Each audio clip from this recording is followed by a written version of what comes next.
오늘 저는 여러분들과 그 유전자 치료의 그 현황, 동향, 또 이 기술의 어떤 포텐셜에 대해서 이제 그런 정보들을 나누는 시간을 잠시 가져보겠습니다.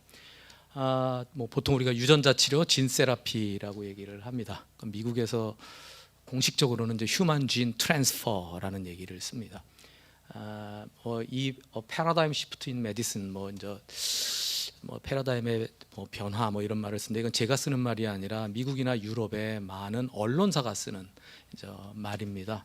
이제 그 이유는 지금 우리가 기존에 난치성, 불치성이라고 알려졌던 질병들을 치료할 수 있는 그러한 에비던스들이 계속해서 나오고 있고, 이미 품목허가만 한 8개, 7개, 8개가 이미 나와 있는 상태고, 또 하나는 어떤 만성적인 어떤 질환인데 한 번 치료 또는 굉장히 장기간의 어떤 그런 기간을 두고 매일매일 일주일에 한번 이렇게 투여를 하는 게 아니라 한두 번 또는 서너 번의 치료로 만성 이러한 불치성 질환들을 갖다가 치료할 수 있는 그런 근원적인 치료이기 때문에 이제 사실은 이러한 말들을 하는 것 같습니다.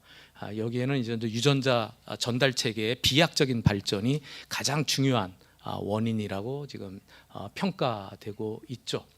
이러한 포텐셜 때문에 그 빅파마들이 다 여기에 투자를 하고 굉장히 많은 기술 라이센싱인 그다음에 M&A가 빅파마들을 통해서 굉장히 많은 숫자가 이루어지고 있고, 여기에 이제 파트너인 스몰 바이오텍들이 많은 이제 연구 개발 투자를 받고 M&A의 대상이 되고 있습니다. 그래서 지금 현재 진세라피 질환의 파이프라인이 굉장히 증가 추세가 있죠. 이론적으로는 그러니까 제네틱 디지즈, 결국 유전자 이상에 생기는 질병이 거의 6천 종류 정도 된다고 하니까 이런 굉장히 이제 타겟 질환은 많다라고 볼 수가 있는 겁니다. 그래서 이거 조금 아까 제가 말씀드린 거고, 그런데 이 기술의 한계점은 현재로서는 결국 매뉴팩처링 CMC에 있다. 굉장히 다른 스몰 몰레큘 드럭에 비해서 굉장히 어려운 장애물들이 많습니다. 생산하고 컨트롤 하는데 이거를 이제 우리가 정책적으로 기술적으로 많은 투자가 필요하다라는 것이 지금 현재 그 걸림돌 중에 하나이고요. 이와 같이 어떤 모드 오브 액션이 다른 치료이기 때문에 기존의 FDA에서 허가 임상시험이나 품목 허가를 갖다가 심의하는 그 스코프도 굉장히 다르고 전문성도 굉장히 다릅니다. 그러니까 FDA에 있는 리뷰어 전문가들의 전공들이 이제 다른 사람들이 많이 필요한 거죠. 그래서 이미 미국은 굉장히 많이 변하고 있습니다. 미국 FDA는 또 하나가 이제 굉장히 100만 불, 50만 불, 70만 불 한 번 치료받는데 이렇습니다. 굉장히 비싸죠. 이 굉장히 큰 문제입니다. 이거 어떻게 풀 것인가? 아까 과장님 희귀난치성 질환 치료 대부분 이제 의료 보험에서 충당이 되는데 이거는 거기서 충당하기 어려울 만큼의 고가입니다. 이걸 어떻게 사회가 풀 것인가? 그래서 극단적인 주장을 하시는 분들은 저거 돈 많은 사람들이나 치료받을 수 있는 건데 왜 개발을 하느냐라는 말을 하시는 분들도 있을 정도로 하여튼 엄청난 고가입니다. 그다음에 아직까지 이게 우리가 롱텀 이펙트를 보지 못했기 때문에 장기적으로 정말 20년 30년 지난 뒤에 어떤 부작용이 있을 수 있는가, 또는 현실적으로 아직도 오프 타겟 이펙트를 어떻게 우리가 이거를 감소시키는 아직 기술적 난제들이 이제 존재하는 그러한 새로운 치료법이라고 말씀드릴 수 있습니다. 이렇게 유전자 치료가 우리 현실에 들어오게 된 것은 결국은 이제 유전학의 발전이라고 보시면 됩니다. 여기에 이제 4차 산업혁명이라는 말이 나온 다보스 포럼에서도 이 제네틱스가 가장 현대 융합과학의 핵심 기술 중에 하나다라고 했죠. 이 유전학의 발전, 비약적인 발전이 결국은 생명 현상을 관찰, 어널리시스, 마듈레이션에서 이제 지금은 우리가 생명을 매니퓰레이션하는 시대까지 온 거죠. 원인을 분자 생물학적으로 분자 수준에서 규명하고 그거를 매니퓰레이션해서 우리가 지금까지 고칠 수 없다라고 여겨졌던 그러한 질환들을 진단하고 이제 고칠 수 있는 시대가 온 겁니다. 이건 제가 생각하는 진 세라피의 유전자 치료의 선구자들입니다. 하워드 템인 그 레트로바이러스 연구를 해서 리버스 트랜스크립션에 대한 이론을 발표해서 노벨상을 1975년인가 6년에 받았죠. 폴 버그 리컴비넌트 DNA 테크놀로지를 유카리오틱 셀에 어플라이해서 그 에비던스 첫 번째 성공적인 실험을 해서 1980년에 노벨상을 받았습니다. 이때 1980년에 노벨상을 받을 당시에 같이 공동 수상을 하신 분들이 이제 DNA 시퀀싱 방법을 개발한 월터 길버트와 쌩어입니다.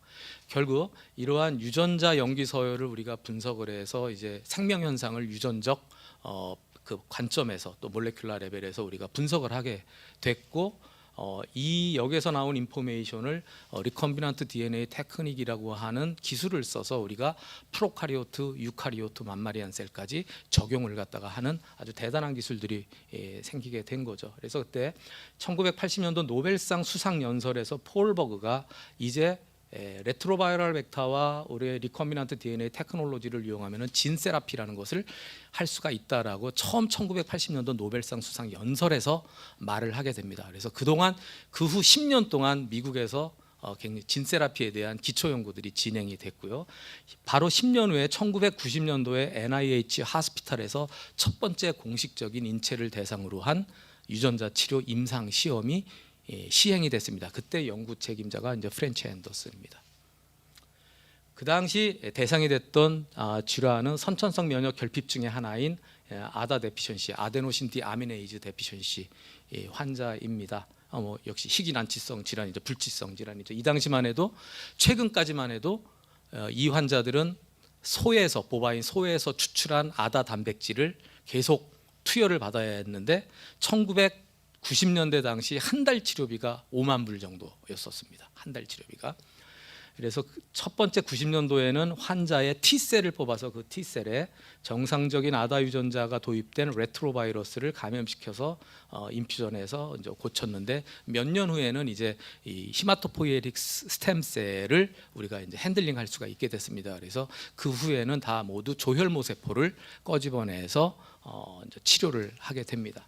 그래서 1990년에 처음으로 NIH에서 임상시험을 시작한 이후로 2016년에 GSK가 몇 년 전에 이거를 어떤 작은 회사에서 라이센싱을 해왔고, GSK가 2016년에 품목 허가를 받게 됩니다. 이게 아마 40만 불인가 45만 불인데 머니백 개런티 안 나면 치료비 안 받겠다. 지금까지 현재 이 치료는 거의 100% 완치율을 갖다가 보이고 있는 유전자 치료입니다. 유전자 치료란 우리나라 식약처의 규정입니다. 이거는 미국 FDA는 유전자 치료에 대한 규정이고 우리나라 식약처는 유전자 치료제에 대한 규정입니다. 거의 대동소이합니다. 우리나라에도 유전자 치료라는 그 규정이 있습니다. 생명윤리법에. 근데 여러 가지로 과학적으로 또 현실적으로 안 맞는, 좀 빨리 개정이 돼야 하는데 개정이 어렵네요. 이거 한 7, 8년 전부터 개정을 하려고 하는데 사실 지금 개정을 못 하고 있습니다. 여러 가지 이유로. 그래서 이제 유전자 치료제란 이러한 유전 물질을 이용해서 질병을 치료하거나 예방하기 위해서 유전 물질을 직접 또는 세포에 도입한 후 이 세포를, 유전 물질이 도입된 세포를 인체에 도입해서 어떤 질병을 치료하거나 예방하는 모든 기술을 총칭합니다. 물론 여기에는 올리고 뉴클레오타이드, RNAi, 스몰 siRNA, 앱타 이런 스몰 유전 물질들도 유전자 치료의 범주에 속합니다. 하지만 규정상 만약 FDA에서 가이드라인, 어떤 세이프티, 에피카시와 관련해서 CMC와 관련해서 비임상 시험과 관련해서 리뷰를 당할 때는 얘네들은 유전자 치료제가 아니라 그냥 저분자 화합물 쪽으로 아마 가게 될 겁니다. 왜냐하면 아까 CMC가 워낙 다르기 때문에, 그래서 좀 헷갈리지만 하여튼 유전자 치료지만 유전자 치료제는 아니다. 얘네들은. 그래서 아까도 말씀드렸다시피 결국 유전자 전달과 진 델리버리 메소드 테크닉과 게놈 에디팅이라는 기술들이 또 최근 나와가지고 이러한 비약적인 발전이 결국은 유전자 치료에 꽃을 피웠다라는 평가를 받고 있습니다. 이 중에서 유전자 전달체 중에서도 우리가 에이즈를 일으키는 HIV 바이러스를 모디파이한 렌티바이럴 벡터, 그리고 아주 작은 AAV 아데노 어소시에이티드 바이럴 벡터가 굉장히 촉망받는 굉장히 우수한 전달체로 지금 각광을 받고 있고, 여기에 기존 개념의 유전자 치료에 게놈 에디팅 기술이 이 바이럴 벡터에 접목이 돼서 지금은 훨씬 더 많은 디지즈가 타겟 디지즈로 이제 선정을 할 수 있는 시대가 온 것입니다. 여러분들이 리뷰나 아니면은 구글에서 유전자 치료제 벡터 하면은 거의 제일 유명한 벡터가 아데노바이러스 벡터, 레트로바이럴 벡터일 겁니다. 그 이유는 1990년대부터 시작했던 임상 시험에 1990년대, 2000년대 초반까지는 거의 레트로바이럴 벡터, 아데노바이럴 벡터가 쓰였습니다. 하지만 세이프티의 문제가 아니라 에피카시의 문제로 거의 임상 시험이 실패를 했습니다. 근데 조금 전에 보여드린 렌티바이럴 벡터와 AAV 바이럴 벡터가 2010년 이후로 비약적인 발전을 하면서 이제 유전자 치료제의 임상 시험의 에피카시가 올라가면서 이제 실용화가 된 거죠. 그래서 최근 5년, 최근 10년간의 바이러스 벡터의 임상 또는 진 델리버리의 어플리케이션에 대한 빈도수를 보면은 AAV와 렌티바이러스 벡터가 가장 많습니다. 근데 1990년도부터의 자료를 갖다가 거의 보통 해서 내기 때문에 아직도 바이러스 벡터 하는 사람들이 아데노바이러스, 레트로바이러스, 물론 그 벡터들이 나쁘다는 얘기는 아니고 거기도 얼마든지 지금 이제 임프루브하기 위한 노력들이 진행되지만 현재는 AAV 벡터와 렌티바이럴 벡터가 대세를 이루고 있다라고 보시면 됩니다. 이거는 제가 간단하게 뭐 소리는 안 나오게 대표적인 유전자 치료 성공 사례를 보여드리겠습니다. 이 아이는 백혈병에 걸렸는데 이제 더 이상 아무 치료도 못 받는 상태가 됐는데, 이때 마침 카티 임상 시험이 허가를 받아서 첫 번째 임상 시험을 받은 아이입니다. 그래서 뭐 이게 동영상이 쭉 나가면 알겠지만 이 아이가 드디어 임상 시험을 받았고 성공적으로 이 백혈병이 고쳐져서 지금은 혼자 웹사이트를 운영하고 도네이션을 받아서 연구비로 또 도네이션을 하는 그런 파운데이션을 운영하는 그런 아주 이쁜 소녀로 자랐습니다. 이게 이제 카티에 대한 엄마고요. 이 카티 임상 시험이고, 그 다음 거 한번 보여주실래요? 예, 여기는 이제 그 RP65라는 유전자가 돌연변이가 일어나면 망막 세포가 기능을 못해서 선천적으로 태어나서 이제 블라인드니스, 실명이 일어나는, 그러니까 치료가 안 되는 병이죠. 그래서 이제 이거를 좀 뒤 한 중간쯤으로 가시면은 먼저 눈 하나에다가 AAV 바이러스, AAV 벡터로 RP 유전자를 도입을 해서 이 눈이 보이니까 이제 나머지 눈에도 치료를 해서 이제 한 이쯤 가 보시면은 이 아이가 이제 이렇게 자전거도 타고 아버지랑 야구 공놀이도 하는 이러한 결과를 보실 수가 있습니다. 그래서 이렇게 유전자 치료는 기존의 불치병이라고 여겨졌던 질환들의 병인 기전을 몰레큘러 레벨에서 분석을 하고 알아내고 그거를 치료할 수 있는 모드 오브 액션을 디자인해서 이제 프로브 오브 컨셉을 동물 실험에서 거쳐서 이제 환자한테까지 적용하는 시대가 온 것입니다. 그래서 지금까지 품목 허가를 받은, 미국과 유럽에서 품목 허가를 받은 유전자 치료제, 요 우리나라 코오롱의 인보사가 하나를 제가 집어넣는데, 이제 최근에 미국에서 이제 3상 허가를 다시 받았죠. 그래서 3상을 다시 진행을 합니다. 보시면 대부분 뭐 물론 혈액암도 있지만 대부분 희귀성 질환입니다. 희귀난치성 질환입니다. 특히 글라이베라는 품목 허가 받고 나서 한 명 치료했어요. 그러니까 환자가 거의 없어서, 그래서 이제 취소했죠. 회사 자체가 취소했지만 이 유니큐어라는 회사는 AAV 바이러스 벡터를 가지고 이와 같은 대사성 질환, AAV 벡터를 이용한 대사성 질환 유전자 치료제 경험을 쌓기 때문에 지금 엄청나게 몸값이 올라가 있습니다. 왜냐하면 그 경험이 엄청난 거고, AAV 벡터를 이용해서 치료할 수 있는 많은 대사성 질환, 퇴행성 질환이 굉장히 많기 때문에 이 유니큐어라는 회사는 뭐 지금 몸값이 하여튼 천문학적인 숫자로 됐습니다. 이렇게 많은 유전자, 여기도 보시면 아시겠지만은 비용이 굉장히 크죠. 그래서 이게 굉장히 큰 사회적 이제 해결해야 할 문제입니다. 그러니까 많은 아이디어들이 있는데 지금 가장 리즈너블한 해결책이 퀄리 개념을 도입합니다. QALY라는 겁니다. 그러니까 Quality Adjusted Life Year. 이 질환이 걸려 있을 때 퀄리티 오브 라이프 2를 만점으로 봤을 때 한 0.2, 이게 나 사는데 참 힘들다. 그러면 0.2, 0.1, 0.3이 되겠죠. 0.2 되는 환자가 이 유전자 치료 한 번을 받아서 퀄리티가 0.9로 올라갔다. 그러면 이제 0.2에서 0.7이 되죠. 근데 이거 한 번 받으면 이거 20년간 안 받아도 된다. 그러면 0.7 곱하기 20 하면 27이 14, 14가 나오죠. 그러면 14 곱하기 5만 불.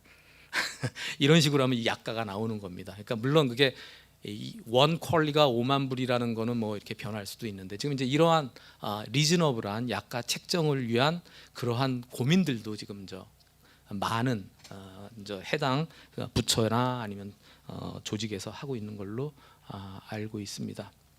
지금 현재 임상 3상 또는 이거는 이제 어프로브 된 거고 이제 임상 3상에 들어가 있는데 요거는 엑스비버 진 세라피라고 해서 아까 이제 렌티바이럴 벡터를 이용해서 렌티바이러스를 환자 또는 뭐 예를 들어서 이제 뭐 다른 사람 알로제닉하게 쓸 수도 있죠. 세포에 렌티바이러스 벡터를 도입해서 이 세포를 환자한테 도입할 때 우리는 그거를 엑스비버 진 세라피라고 얘기를 합니다.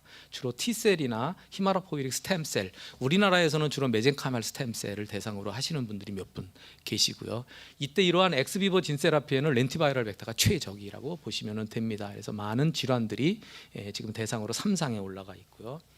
이거는 인비버 진 세라피야. 그러니까 유전자 델리버리 벡터를 그냥 바로 인체에 도입하는 겁니다. 이때는 아까 보여드린 AAV, 아데노 어소시에이티드 바이러스 벡터가 아주 최적입니다. 그래서 이 벡터들을 이용해서 이제 다양한 질환들이 이미 어프로브 받은 제품들도 있고요. 아까 이제 많은 난치성, 희귀난치성 질환들이 지금 3상에 올라가 있습니다. 파이프라인이 아마 이렇게 올라갈 거다라고 보시는 거고요. 굉장히 지금 이제 미국 식약처가 비명을 지르고 있죠. 그래서 유전자 치료다 그러면 몇 년 전만 해도 야 그거 되겠어, 윤리적인 문제, 뭐 여러 가지 문제가 있어서 굉장히 비판적인 시각을 받았던 기술입니다. 하지만 2018년 NIH 디렉터와 FDA 커미셔너가 전격적으로 회동해서 합의를 합니다. 이제 유전자 치료는 NIH에서 미리 락 커미티에서 사실은 윤리적, 과학적 검증을 받은 다음에 거기서 통과를 해야 식약처에 IND 파일링을 할 수가 있었는데 2018년 8월부터는 그게 없어집니다. 바로 식약처에 IND 파일링을 합니다. 즉 NIH에서 먼저 윤리적, 과학적 판단 안 하겠다. 즉 그만큼 이제 스탠다드 세라피에 버금가는 안전성과 뭐 이런 윤리성 이런 거를 확보했다라는 평가를 받게 되는 거죠. 저는 개인적으로 이 NIH 디렉터와 FDA 커미셔너의 이 발표가 이 유전자 치료의 가장 큰 이정표가 아닐까라고 생각을 합니다. 이 사람이 이제 FDA 커미셔너인데 뭐 한 2년 전부터는 거의 매일 언론에 나오고 이럽니다.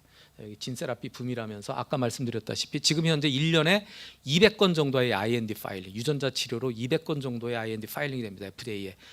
도저히 FDA가 감당을 못하니까 작년에 6천만 불의 긴급 예산을 확보해서 50명의 유전자 치료 전문 리뷰어를 확보했습니다. FDA는 리뷰어들이 연봉 15만 불, 16만 불을 받는 공무원입니다. 그래서 작년에 한 50명을 채용을 했고요. 여기도 말하지만 이 유전자 치료는 CMC가 가장 중요하다. 이 CMC를 한 80% 보겠다. FDA에서 리뷰할 때 CMC 80%를 보겠다. 이게 어떻게 질병을 치료하니는 한 20%만 보겠다. 이건 워낙 솔리드하니까 모드 오브 액션이 솔리드하니까 그거는 한 20% 보고 니네 이거 어떻게 만든 거야? 니네가 만드는 게 정말 그거야? 뭐 이런 거죠. 요번에 코오롱 인보사도 마찬가지. 니네가 만든 것이 이게 콘드로사이트라고 했는데 사실은 그게 아니었잖아요. 그런 것처럼 니네가 만든 게 정말 그게 맞는지 이런 CMC의 80%를 갖다가 보겠다라는 거죠.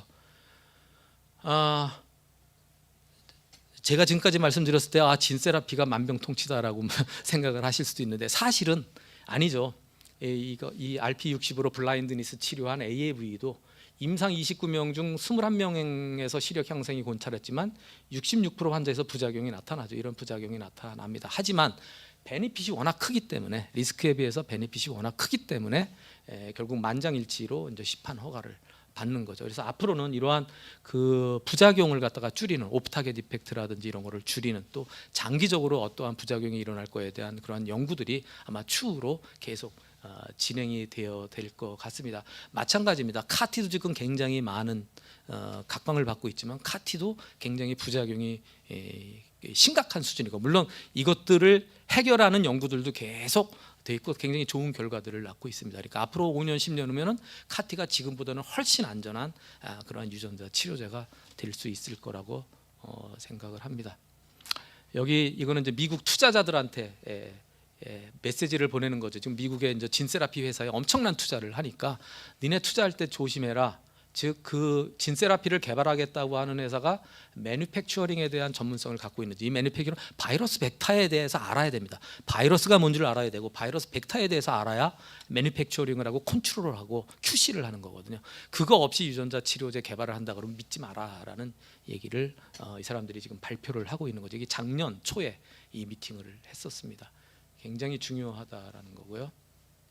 그래서 이렇게 진세라피를 개발하겠다고 하면은 결국은 마켓 닌드를 봐야 되는 거고, 타겟 디지즈, 모드 오브 액션, 프로브 컨셉을 거쳐서 이제 이런 이제 프로덕트 에피카시, 세이프티를 이제 전임상에서 해야 되죠. 그러면서 이제 매니팩처링에 들어가야 되는데 이게 이제 걸림돌, 가장 큰 걸림돌입니다. 전 세계에 퍼실리티가 너무너무 모자라요. 지금 하겠다고 내가 임성 시험 이제 허가를 받았어. 허가 받기 전에 매니팩처링을 해야 되는데 2년 기다려, 3년 기다려. 작년에는 40만 불이면 된다. 40억 원이면 된다 그러는데 올해 하니까 100억 달라 그러고 뭐 이제 이런 상황이 됩니다. 워낙 모자르니까 퍼실리티가. 요즘엔 코비드 때문에 더 이제 모자르게 되죠. 더군다나 이제 이 심사, FDA의 심사 기준도 굉장히 기존과 다른 스코프로 봐야 되기 때문에, 다른 기술을 봐야 되기 때문에, 제가 보시면 아까 이제 연구자 임상 말씀을 하셨는데, 안타깝게 이제 미국의 경우에는, 이거 제가 조사를 했는데 2018년 1월부터 2018년 4월까지 미국 FDA의 IND 파일링이 된 게 한 44건 됩니다. 44건의 IND 파일링 유전자 치료. 제가 이거를 하나하나 찾아서 다 봤어요. 다 봤더니 그중에 연구자 임상이 26건, 상업용 임상이 18건입니다. 유전자 치료인데. 우리나라는 지금까지 유전자 치료 연구자 임상이 한 건도 없습니다. 세포 치료제는 연구자 임상이 대부분이죠. 왜 그러냐? 매뉴팩처링이 어려워서 그렇습니다. 매뉴팩처링에 돈이 너무 많이 들어가고 어렵기 때문에 우리나라에서는 연구자 임상이 불가능하다. 미국은 왜 이렇게 많느냐? 미국은 1995년부터 non-profit 학교에다가 또는 병원에다가 연구자들이 유전자 치료 임상 일상 시험을 하는데 필요한 바이러스 벡터를 거의 무료 또는 실비로 연구비에서 감당할 수 있을 정도로 만들어줍니다. 이게 1995년에 3개를 세웠고요. 지금은 거의 한 25개 정도가 있습니다. 미국에, 전국에 퍼져 있습니다. 그러니까 연구자들이 연구자 임상을 하기가 너무 좋은 거죠. 그래서 일상에서 성공하면은 이상은 이제 코머셜, 그러니까 라이센싱 해가지고 이제 이상부터는 코머셜, 그러니까 상업용 임상이 가는 게 이제 대부분 루트가 됩니다. 이제 우리나라도 이제 이러한 출액이 되어야 된다라는 게 핵심이고, 그래서 유전자 치료제 아까 말씀드린 퍼실리티 세계적 환경 부족. 그래서 이게 작년에 하버드 MIT에서도 이 유전자 치료제 GMP 만든다, 뭐 서머를 비롯해서 많은 제약회사가 지금 바이러스 벡터 생산하는 GMP 시설을 갖다가 구축하는 게 전 세계적인 지금 붐이 되고 있을 정도로 이쪽의 시장이나 수요가 굉장히 많이 늘어나고 있다라는 거죠. 그래서 이제 우리나라에서도 처음으로 충남대학교에 저희가 산자부하고 대전시에서 한 150억 원 정도를 받아서 이제 이 센터를 만들고 이번 주에 GMP 시설 공사가 끝나서 청소했습니다. 그러면 이제 이번 하반기에 밸리데이션 받고 내년 상반기에 식약처 인증을 받는 목표를 갖고 지금 이제 진행 중입니다. 그런데 내년부터는 우리나라도 저희가 이제 이 연구자 임상용 유전자 치료제 벡터를, 바이러스 벡터를 생산해서 지원할 수 있는 그런 시스템을 갖추기를, 이게 성공하기를 저도 바라고요. 이게 GMP 시스템뿐만 아니라 이제 얼리 스테이지부터, 디스커버리부터 저희가 계속 지원을 해줍니다. 공정 개발, 바이러스 벡터 디자인을 어떻게 할 거냐, 네가 어떤 타겟을, 어떤 디지즈를 어떤 유전자로, 어떤 MOA로 치료할 거야. 그러면 어떤 벡터에, 어떤 프로모터에, 뭐 어떤 걸로 디자인하는 게 유전자 치료제로 가장 성공 가능성이 있는지를 제가 자문 컨설팅부터 시작해서 스몰 스케일, 라지 스케일까지 지원을 해주는 센터입니다. 센터 지금 시작한 지 한 3년 반 됐고요. 이제 내년이면 끝납니다. 네, 이제 시간이 얼마나 남았는지 모르지만 근데 유전자 치료제가 이제 확장성이 많습니다. 이제 온콜리틱 바이러스 많이 신라젠 때문에 여러분 많이 아시는데 암세포를 죽이면서 자라면서 암세포로 퍼지는 건데 사실은 실제 환자한테 들어가면은 초기에만 그러다가 바로 어테뉴에이션이 돼버립니다. 환자의 그 임뮨 리액션 때문에. 여기에 임뮨 체크포인트 이니비터랑 하면 서로 상호 보완입니다. 면역력이 없는 사람한테 온콜리틱 바이러스가 면역력을 상승시켜주고 그럴 때 임뮨 체크포인트가 치료하지 못했던 환자들을 치료할 수가 있습니다. 그래서 30%의 치료 효율이 이 둘을 병용하면은 70% 정도로 레스판스가 있다. 이게 이 임상 즉 암젠과 머크가 이렇게 병용을 해서 이 임상 요것이 이제 70%까지 이게 레스폰스가 있다라는 뉴스가 나온 다음에 신라젠 주가가 이제 엄청나게 떴죠. 왜냐하면 신라젠도 이게 가능한 거니까. 온콜리틱 바이러스를 가지고 이렇게 병용요법을 할 수 있다라는 거고요. 이제 온콜리틱 바이러스가 아니라 이제 온코 스프레딩 바이러스. 바이러스가 증식을 하면서 암 조직으로 퍼지는데 암세포를 깨지 않고 퍼집니다. 다음에 다 퍼지면은 이 바이러스가 갖고 있었던 바이러스에 있는 치료 유전자를 발현을 시켜서 암을 죽이는 전략입니다. 이거는 이제 저희 실험실에서 제가 개발하고 있는 건데 이렇게 해서 거의 완치가 되죠. 근데 이제 이렇게 바이러스가 암 조직으로 가서 이 바이러스가 갖고 있는 유전자를 발현할 때 이 유전자를 타겟하는 카티를 갖다가 개발을 하면은 고용암에 카티를 적용할 수 있다라는 게 됩니다. 그래서 제가 지금 이것뿐만 아니라 이제 여기다가 이제 카티 접목을 해서 이제 고용암에다가 지금 접목을 해서 실험을 하고 있고요. 요거는 저기 서울대 안과 김정훈 교수님 방에서 제가 암세포주 받아오고 저희 대학원생들 보내서 눈에 어떻게 찌르느냐 막 이런 거 이제 테크닉까지 배워 갖고 와서 같이 이제 공동으로 하고 있는 겁니다. 레티노블라스토마를 해서 이 온코 스프레딩 바이러스를 가지고 했을 때 유전자 치료를 했을 때 거의 완치가 되는 그러한 것들을 보고 있습니다. 이 온코 스프레딩 바이러스는 이러한 자체로 항암 치료를 할 뿐만 아니라 카티도 접목을 해서 이제 하면은 훨씬 더 확장성이 커진다라는 거고요. 크리스퍼 기술을 바이러스 벡터에 접목을 해서 유전자 치료를 할 수 있습니다. 이게 임상입니다. 거의 미국하고 중국에서 크리스퍼 유전체 게놈 에디팅 기술을 바이럴 벡터에 접목을 해서 유전자 치료 임상을 갖다가 하고 있고요. 그래서 우리는 크리스퍼 유전자 편집하면 전부 다 엠브리오에 하는 걸로 우리는 너무나 많이 알고 있는데 엠브리오 하는 거는 그렇게 어렵지 않습니다. 근데 이게 소마틱 셀을 대상으로 한다 그랬더니 결국 델리버리에 문제가 됩니다.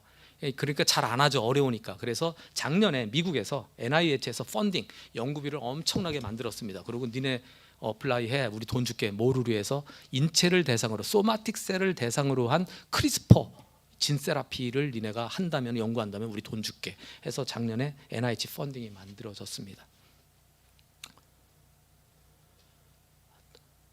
이게 지금 코비드 백신에 가장 앞서 나가는 그 임상을 하고 있는 리스트입니다. 뭐 모더나의 메신저 RNA 백신부터 뭐 DNA 백신이 있는데 이 중에 가장 앞서 나가는 것 중에 두 개가 영국의 옥스퍼드랑 중국의 중국 파스테르 연구소. 우리나라도 IPK 그러니까 한국 파스테르가 있듯이 중국에도 파스테르 연구소가 있습니다. 그러니까 중국 파스테르 연구소하고 영국 옥스퍼드 대학이 아데노바이러스를 가지고 코로나 백신을 해서 이제 이미 임상, 1상, 2상에 들어가고 3상 들어간다는 보고가 이미 1상 보고는 결과는 나왔고요. 이렇게 돼 있습니다. 나머지 RNA 백신, DNA 백신도 결국은 다 진세라피입니다. RNA를 쓰던 DNA를 쓰던 아데노바이러스를 쓰던. 왜 이게 가능했느냐? 2002년, 2003년에 사르스가 처음 됐을 때 많은 사람들이 연구를 많이 했다가 사르스가 딱 끝나니까 그 다음에 연구비가 끊어져서 못하고 있다가 이번에 사르스2가 되면서 옛날에 했던 그 경험을 바탕으로 바로 시작을 한 겁니다. 그래서 지금 임상시험이 굉장히. 그런데 전 세계 이게 이제 며칠 전에 뉴욕 타임즈에 나온 겁니다. 코로나 바이러스 백신 프로젝트가 진세라피로부터 이제 태동하고 있다라는 거죠. 전 세계에서 가장 AAV 바이럴 벡터의 가장 대가이면서 가장 많은 노하우를 갖고 있는 게 유펜의 제임스 윌슨 박사인데 제임스 윌슨 박사와 하버드 대학이 공동으로 지난 5월에 발표를 했습니다. AAV 바이러스 벡터를 이용해서 코비드 백신 개발하겠다고. 그랬더니 바로 노바티스가 우리가 그거 돈 안 받고 생산해 줄게 라고 나오는 거죠. 왜냐하면 가능성이 있기 때문에. 왜냐하면 AAV 바이러는 벡터의 장점들이 굉장히 많습니다. 여러 개가 있습니다. 이거는 아예 코로나뿐만 아니라 많은 대부분의 인펙시어스 디지즈에 대한 백신 플랫폼으로 쓰일 수가 있는 장점들을 갖고 있기 때문에 이거는 이제 미국에서 이제 이게 5월달에, 다른 데는 이제 되게 앞서 옛날에 사르스나 메르스 때 경험을 바탕으로 이렇게 했는데 여기는 이제 5월달에 이제 런칭을 이제 했습니다. 이제 제가 말씀드리고자 하는 것은 이제 확장성이라는 거죠. 그러니까 기존의 유전자 치료제에서 다양한 치료제와의 병용요법, 특히 백신까지도 이제 확장하는 그러한 기반 기술이다라는 것을 이제 말씀드리고 싶습니다. 마지막 슬라이드일 텐데요. 진세라피는 희귀질환 치료를 위해서 처음에 개발이 됐습니다. 하지만 지금까지 보니까 이 벡터의 확장성 때문에 희귀질환이 아닌 치료까지도 이제는 파킨슨이 희귀질환인가요? 아니죠. 알츠하이머부터 시작해서 암까지 해서 이제는 희귀질환이 아닌 질환에 대한 그 표준요법으로도 이제 인정받으면서 품목 허가를 받고 있습니다. 작년에 미국 FDA의 브라이언 박사가 한국에 와서 발표할 때 무슨 얘기를 했냐면은 희귀 난치성 질환에 대한 유전자 치료 임상은 이 치료제 개발은 임상 일상에서, 그러니까 다른 치료제와 달리 유전자 치료는 일상에서 디자인만 잘하면 세이프티뿐만 아니라 에피카시도 볼 수가 있습니다. 그러니까 임상 의사가 꼭 초기부터 같이 개발을 시작해서 임상 일상 디자인을 할 때 에피카시를 볼 수 있도록 디자인을 해서 그것만 나오면 조금 품목 허가를 해주겠다. 아까 김신권 박사님께서 이제 우리 희귀 질환이 임상, 일상, 이상, 삼상을 할 때 환자가 없어서 하다가 중단에 그만둔다고 했는데 적어도 유전자 치료제는 일상만으로도 품목 허가를 받을 수 있는 환경이 미국에서는 FDA에서는 그렇게 가고 있습니다. 그래서 발맞춰서 미국 FDA에서 휴먼 진 세라피 포 레어 디지즈라는 가이드라인을 갖다가 만들어냈고요. 작년에는 올 초인가 작년에는 미국 학술원에서 아카데미 학술원에서 큰 레포트를 발표했습니다. 즉 뇌 희귀 질환, 뇌 신경계 질환을 유전자 치료로 치료할 수 있는 시대가 왔으니까 거기에 대한 정부의 전폭적인 지원이 필요하다라는 보고서가 올 초인지 작년에 미국 학술원에서 보고서가 나왔습니다. 필요하시면은 제가 PDF 파일 보내드릴 수가 있습니다. 그래서 이 유전자 치료제의 툴이 바이러스 벡터가 지금은 그 범위를 넘어서서 이제 희귀 질환뿐만 아니라 다른 질환에까지 퍼지고 있고 백신 영역까지 퍼지고 있는 그러한 동향이다라는 것을 말씀드리면서 마치겠습니다. 네, 감사합니다. 희귀질환 치료에 대해서 아주 희망적인 말씀도 해주셨고 버틀렉 또 지금 하고 계신 일에 대해서 말씀해 주셨는데 활약이 앞으로 활약이 기대됩니다. 예, 질문 있으면 해주시기 바랍니다. 예. 네, 안전사 평가연구소의 문경식입니다. 이제 좋은 발표 이제 감사드리고요. 저희 기관에서도 이제 수년 전부터 이제 유전자 치료제에 대한 이제 비임상 연구가 이제 많이 이제 요청이 되어지고 있고 실제적으로 수행되고 있습니다. 근데 그러다 보니까 몇 가지 주요한 이제 안전사 평가 기술들이 이제 요구되어지고 있어서 그런 부분들을 이제 축적하고 있기는 합니다. 그런데 실제로 개발하시는 분들하고 그리고 연구자 분들하고 얘기를 하다 보면 아까 말씀해 주신 대로 제일 중요한 게 그 프로덕트의 이제 퀄리티이더라고요. 그런 부분들이 미흡해서 실제적으로 비임상 연구까지 이렇게 잘 진행이 안 되는 부분들이 좀 있었습니다. 지금 이제 실제적으로 이제 그 GMP 퍼실리티를 이제 구축하고 계시고 실제적으로 이제 여러 가지 생산도 하시고 계신데 그 부분에 있어서 그러니까 프로덕트 퀄리티를 유지하는 데 있어서 가장 중요한 부분이 뭔지 얘기해 주시면 많은 도움이 될 것 같습니다. 아주 중요한 질문인데요. 아까도 거기 제 슬라이드가 하나가 있듯이 투자하려면은 매니팩처링 전문성이 있는 데라 투자하라 마찬가지거든요. 지금 CMO에다가 맡기면은 작년에 어떤 일이 있었냐면 카티 치료제를 CMO에 맡겨서 받았는데 우리나라가 아니라 이제 미국 얘기입니다. 이제 바이러스를 받아가지고 환자 T셀에 감염을 시켜야 되는데 감염이 하나도 안 되는 거예요. 그러니까 결국 CMO에서 바이러스를 만들긴 해서 생산해서 정제하는 과정에 다 인액티베이션이 돼버리는 거죠. 이거는 이제 에피카시의 문제니까 큰 문제가 없는데 그 다음 받아서 저희가 해보면은 어떤 제품은 이제 이거를 예를 들어 RCL 어세이를 해요. 레플리케이션 컴피턴트 렌티바이러스가 있는가 없는가 어세이를 하려면은 휴먼 T셀에다가 이걸 집어넣어서 이걸 어세이를 해야 되는데 이게 QC가 잘 안 된 것 같으면은 이게 이 셀이 죽어버려요. 이게 막 그로스 레이트가 떨어지고 그러니까 바이어빌리티가 떨어지고 근데 어떤 제품은 괜찮고 이 얘기는 결국 CMO에서 이 바이러스를 생산해서 정제하는 과정 중에 인액티베이션만의 문제가 아니라 어떤 임퓨리티들이 제거가 잘 안 된다라는 얘기죠. 그래서 그거는 진짜 노하우고 경험인 겁니다. 그래서 지금 유전자 치료 생산과 정제는 새로운 분야입니다. 새로운 분야라서 계속해서 새로운 기술들이 나오고 할 겁니다. 아마 항체 치료제도 거의 비슷한 길을 걸었을 거예요.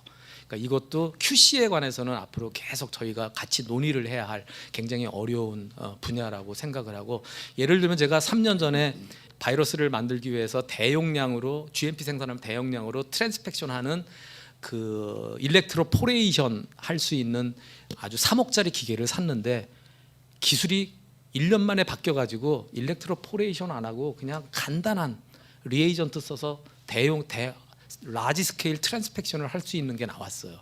3억짜리 기계가 이제 사장이 되게 될 정도, 이 정도로 지금 현재 생산과 정제에 대한 기술들이 아직도 바뀌고 있습니다. 다행히 카티를 요즘에 이제 DNA로 하는 방법이 나와서 일렉트로포레이터는 또 사용할 수 있게 됐지만은, 하여튼 지금 말씀하신 거에 대답은 어려운 문제고, 그래서 우리가 계속 사실은 만나서 이거에 대해서 공유하고 기술들을 공유하는 게 필요하고, 또 변한다는 얘기죠. 생산과 정제가 변하기 때문에 퀄리티 컨트롤에 대한 거는 아마 계속해서 이슈가 될 거고, 지금은 그렇게밖에 제가 대답을 할 수가 없을 것 같습니다. 예, 튜브에 들어온 질문은 해드려야 될 것 예. 같아서. 네. 지금 이제 외국에는 실용화돼서 실제 사용하는 치료제들이 많이 있고 케이스도 많이 있는데 왜 우리나라에는 아직 케이스가 없느냐 하는 질문이 하나 있고요. 하나는 AAV에는 한계가 없는지, 그리고 혹시 대안이 될 수 있는 다른 벡터는 없는지에 대한 질문이 올라와 있습니다. 네. 우리나라에는 왜 없느냐? 코롱이 있었죠. 있었고요. 제가 이런 얘기하면은 사실은 또 싫은 소리를 듣는데, 결국은 연구 개발이 돼야 되는 거고, 근데 이제 유전체, 뇌, 줄기세포 등등은 정부에서 굉장히 큰 연구비를 지속적으로 10년 이상씩 줬습니다. 그래서 그 분야는 전문가도 많고 연구 개발도 많이 되고 많이 이제 되죠. 근데 유전자 치료제는 정부에서 아직 한 번도 그러한 집단 연구비를 줘본 적이 없습니다. 이제 다행히 며칠 전에 얼마 전에 재생의료와 신약 예타가 통과가 됐고요. 그 안에는 이제 드디어 처음으로 유전자 치료 꼭지가 생겼어요. 그래서 아마 앞으로 연구비가 생기면은 저는 연구자분들 중에 잘하시는 분들도 이 분야와 관련, 이 유전자 치료는 융합 연구입니다. 굉장히 다양한 분야의 연구자들이 협업을 해야 하는 분야고, 그러면 그러한 분들이, 저희가 맨 처음에 줄기세포 연구비가 처음 우리나라 나왔을 때도 RFP에 다른 분야 연구자들이 좀 와서 해줬으면 좋겠다라는 게 RFP에 나갈 정도로 해서 다른 분야 연구자 하는 분들이 뇌나 줄기세포로 와서 많이 발전을 했듯이 우리나라도 이제 아마 앞으로 유전자 치료가 발전할 걸로, 그러면 우리나라에서도 이제 제품이 나올 거고, AAV의 한계 분명히 있습니다. 굉장히 좋은 벡터인데 사이즈가 작아가지고 탑재할 수 있는 유전자의 사이즈에 한계가 있어요. 특히 캐스9 같은 크리스퍼 기술을 활용하기 위해서는 굉장히 제한적인데, 또 그거를 극복할 수 있는 기술이 나옵니다. 반으로 잘라가지고 얘네들을 다시 페어링 시키는 기술이라든지, 언맷 니드가 나오면은 여기에 우수한 연구자분들만 오면은 분명히 그거를 해결할 수 있는 기술은 나온다고 봅니다. 그러니까 관건은 연구비죠. 제가 자꾸 이런 말씀드려서. 근데 다행히 아마 다음에 조사연 박사님 교수님께서 내년도 연구비 상황을 아마 말씀해 주실 텐데, 아마 내년부터는 우수한 연구자분들이 기초 기술에 자기가 해놓은 기초 기술을 좀 이제 어플라이, 트랜슬레이셔널 리서치로 넘어오는 그러한 기회가 내년에는 좀 많아지지 않을까, 연구비가 생겼으니까 그러한 기대를 하고 있습니다. 예, 감사합니다. 김현수 박사님 말씀 여기까지 듣도록 하겠습니다.